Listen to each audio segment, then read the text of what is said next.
Hello বন্ধুরা, নতুন একটি ভিডিওতে তোমাদের সবাইকে স্বাগত। আজকে আমি রান্না করব মাংস।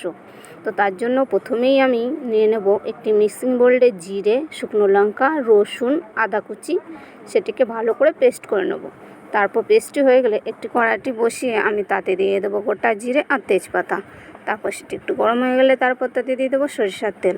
তারপর তাতে দিয়ে দেবো পেঁয়াজ কুচি, আগে থেকে কেটে রাখা আলু দিয়ে নাড়িয়ে চাড়িয়ে তারপর তাতে দিয়ে দেবো ধুয়ে রাখা মাংস। তারপর তাতে এক এক করে দিয়ে দেবো নুন, হলুদ দিয়ে সেটিকে নাড়িয়ে চাড়িয়ে তারপর তাতে দিয়ে দেবো সেই পেস্ট করে রাখা মশলা দিয়ে নাড়িয়ে চাড়িয়ে তাতে যখন একটু ভাজা ভাজা হয়ে আসবে, যখন মাংস থেকে তেলটা ছাড়বে, তারপর তাতে দিয়ে দেবো পরিমাণ মতো জলটা দেওয়ার পর কিছুক্ষণের জন্য রেখে দেবো। তারপর আলুটি সেদ্ধ হয়ে গেলেই নাড়িয়ে চাড়িয়ে নামিয়ে নিলেই তৈরি। তো ভিডিওটি কেমন লাগলো অবশ্যই জানিও, আর ভিডিওটি ভালো লাগলে একটি লাইক করে দিও। চ্যানেলটি